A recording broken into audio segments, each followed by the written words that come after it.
Bữa tàu có bữa nhất chiều giờ nhất chiều gì tới tôi có hay có Ồ, bà đi, có to xa, cú nhóc cả hò,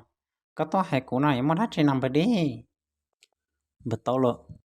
ở bên nào là nhớ liền nhớ xứ chúng ta chịu liền có bữa không giờ thì có chúng ta chịu thế nào chị muốn chịu gì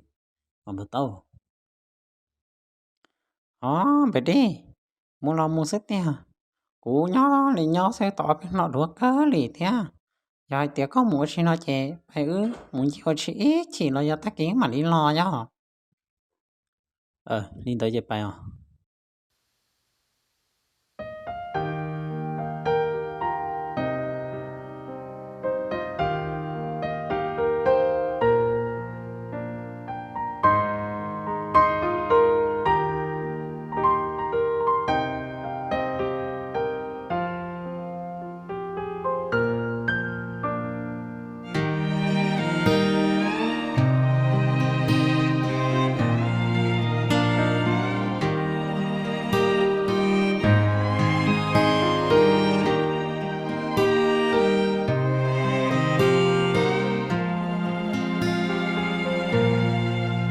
luôn nên sẽ khó tự do bùa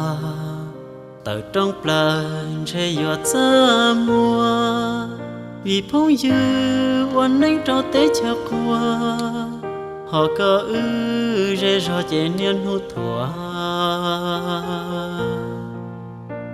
luôn nên sẽ khó tự do xin cho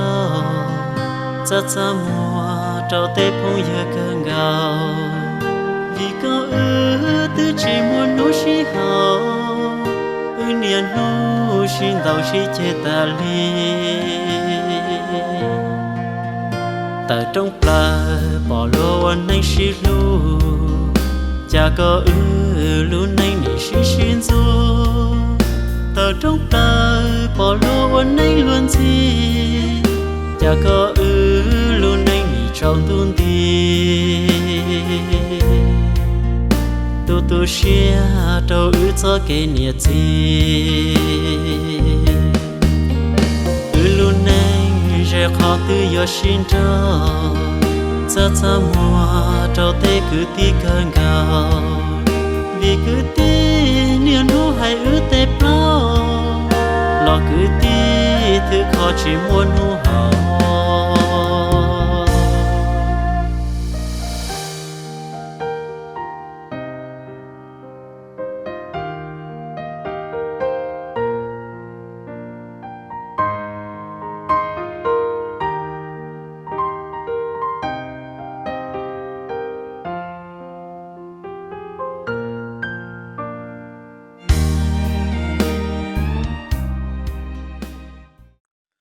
Ồ, bà đi,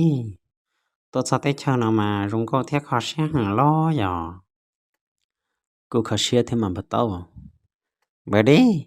khó xe ta, bỏ đi nó có bỏ ra hai đồ khó xe. Giờ có ra hai đồ khó xe nó có xe hãy ý là đồ khó xe đó nó sẽ giờ. hay lấy cái mà bữa tàu sẽ có bom long xí tiền giờ cầm long chị hay là cô hay xứ Cũng nó hòm rồi đi, hay lo là. cam bao tỏ chỉ tao cá lụy pli trên xe cam bao yon thọ tì giá yêu dành một lớp hoặc cán đun chúa nhà linh xài tỏ chỉ tao đó chỉ linh tú cùng y lu chúa trên xe nhà linh xài giờ sợ kế mù chia tao lưu từ rong xe lợi chỉ sang ít chúa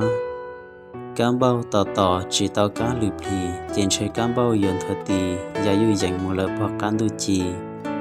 nhà linh xài tỏ chỉ tao đó chỉ linh tú cùng với y lu chúa gì trên xe nhà linh xài giờ sợ kế mù theo lợi ít thương rong chi Bà đi, khó xe có nó giờ. Có bỏ ra hai nữa mà, giờ chứ nó cho cả hai đôi ý ra gì xem bà đi. bữa tàu sẽ có bom long là xí thế Nó hò bà đi, hay lo là.